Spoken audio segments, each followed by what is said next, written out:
Nah guys, untuk video yang kedua yaitu tentang strategi nasional. Jadi strategi nasional itu apa sih sebenarnya? Oke, kita akan melanjutkan video ini ke strategi nasional. Langsung aja kita ke videonya. Oke, jadi kita ke pengertiannya dulu ya. Nah, di sini tuh pengertiannya ada dua, politik dan strategi nasional. Nah, politik sendiri itu apa sih? Politik itu adalah proses pengambilan keputusan dan pembuatan kebijakan yang mempengaruhi seluruh aspek kehidupan masyarakat. Nah, strategi sendiri adalah serangkaian rencana dan tindakan terpadu yang bertujuan untuk ketahanan nasional. Nah, politik sendiri merupakan pembentukan dan pembagian kekuasaan dalam masyarakat, sedangkan strategi merupakan pedoman untuk mencapai tujuan politik nasional yang telah ditetapkan. Ini melibatkan berbagai aspek kehidupan termasuk ekonomi, sosial, dan budaya. Jadi begitu ya teman-teman pengertiannya dari strategi nasional. Seperti itu, ada dua, politik dan strategi nasional. Selanjutnya, strategi nasional itu dibagi menjadi 6. Yang pertama yaitu strategi nasional di bidang pangan, strategi nasional di bidang ekonomi, strategi nasional di bidang politik, strategi nasional di bidang ideologi, strategi nasional di bidang hukum, dan yang terakhir, strategi nasional di bidang sosial dan budaya. Nah, di sini saya mohon maaf sebelumnya karena saya tidak menjelaskan satu persatu pengertiannya karena waktunya terlalu lama nanti. Jadi saya nggak kebagian membagi yang lain karena ini ada beberapa slide dan itu banyak sekali. Jadi saya membagi. Nah, saya hanya menyebutkan inti-intinya saja.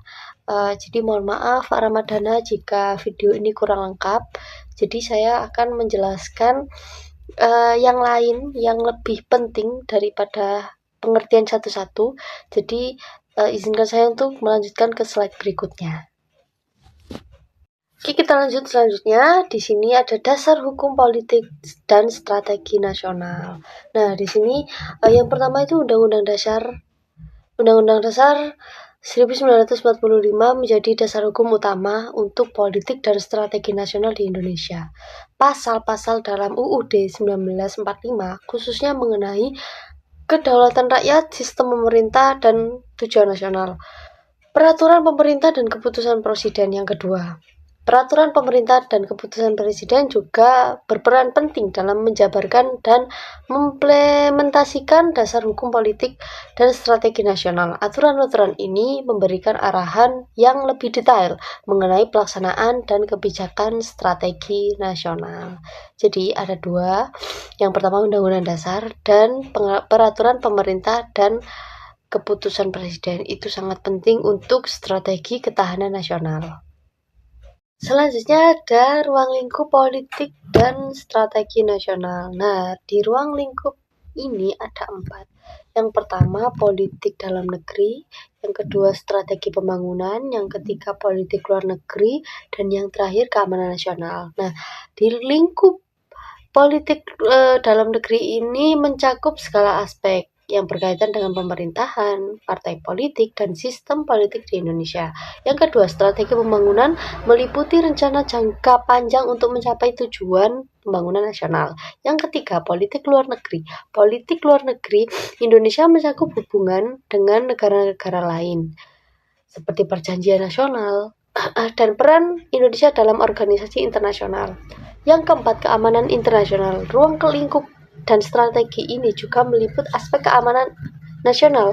Hal ini termasuk strategi untuk menghadapi ancaman terhadap kedaulatan. Akhirnya kita sudah di ujung presentasi. Saya akan membacakan kesimpulan. Strategi nasional adalah cara untuk melaksanakan politik nasional agar mencapai tujuan dan sasaran yang ditetapkan. Dasar strategi nasional didasarkan pada Pancasila, UUD 1945, Wawasan Nusantara, dan Ketahanan Nasional. Implementasi strategi nasional mencakup bidang ekonomi, bidang hukum, bidang politik, bidang pendidikan, pembangunan daerah, sumber daya alam, lingkungan hidup, dan pertahanan serta keamanan negara Republik Indonesia. Jadi itu saja yang bisa saya presentasikan. Selanjutnya kita akan mempresentasikan tentang strategi ketahanan nasional di video selanjutnya. Bye bye.